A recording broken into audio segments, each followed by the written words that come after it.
Everything we do on this channel is built around one core idea. Markets don't break because of headlines. They break because of liquidity, credit, and plumbing stress.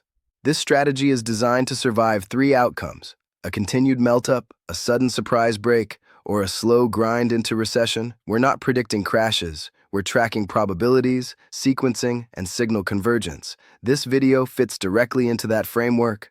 The video we're about to break down is not a prediction video. It's not a "the crash is coming tomorrow" take.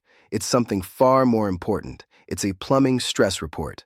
And what it quietly confirms is this: collateral circulation is deteriorating while risk assets are still elevated. That combination is historically unstable. Before we go further, I want to be very clear about the source. The analysis in the video we're discussing comes from Eurodollar University and from Jeff Snyder specifically. Jeff's work has been one of the most reliable frameworks I've used over the past several years to understand liquidity, monetary plumbing, and system stress. I strongly recommend watching his full video for the complete detail. His work can be technical at times, and that's a strength. My goal here isn't to replace that analysis. It's to translate it and frame it into how it fits within our strategy and positioning framework. This video doesn't rely on narratives. It focuses on things most people never look at: repo fails, dealer behavior, private credit stress. These are not emotional signals, they're mechanical ones.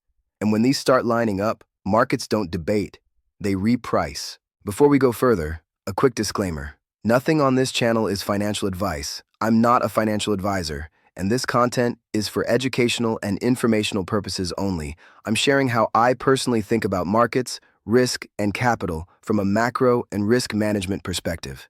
Any decisions you make are your responsibility. All investing involves risk. Let's strip away the narrative and focus on the signal. This video confirms one core thing: liquidity is no longer abundant. It's becoming conditional. That doesn't mean the system is breaking today. It means the environment that allows breaks is forming.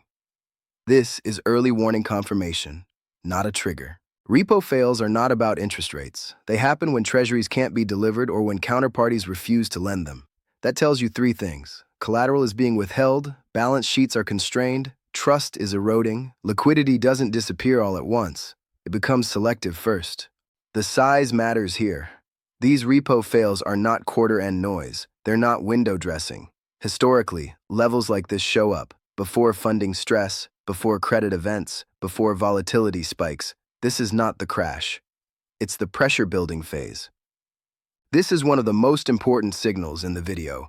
Dealers are hoarding treasuries, holding more collateral than usual, and borrowing more from the Fed's repo window. That tells you something. They're not positioning for smooth markets. They're positioning for optionality. This is late-cycle behavior. Private credit is not the spark. It's the fuel. This video reinforces that BDCs, the only transparent slice, are already deteriorating. Rising PEC income means borrowers can't service cash interest. Non-performing loans are rising quietly. Equity markets are refusing to price this in. Historically, that never lasts. This is critical. This video is not saying an immediate crash is coming. Liquidity still exists. It's just uneven. Cash is still paying. Dealers are defensive, not panicked. Equity multiples are elevated, but earnings haven't collapsed. This is the dangerous middle phase. So how does this map to our framework? For bonds, this is constructive. Repo stress creates deflationary pressure. Collateral hoarding tightens growth. Credit stress eventually leads to rate cuts. That supports the sequencing we've talked about. TLT first, ZRAs later, on confirmation. Gold likes this environment. Plumbing stress, collateral dysfunction, policy credibility erosion. It doesn't need a crash to work. Equities are different. This does not kill melt-up participation, but it tightens exits, because collateral stress usually comes before volatility spikes. This input doesn't change short-term certainty. It raises tail risk.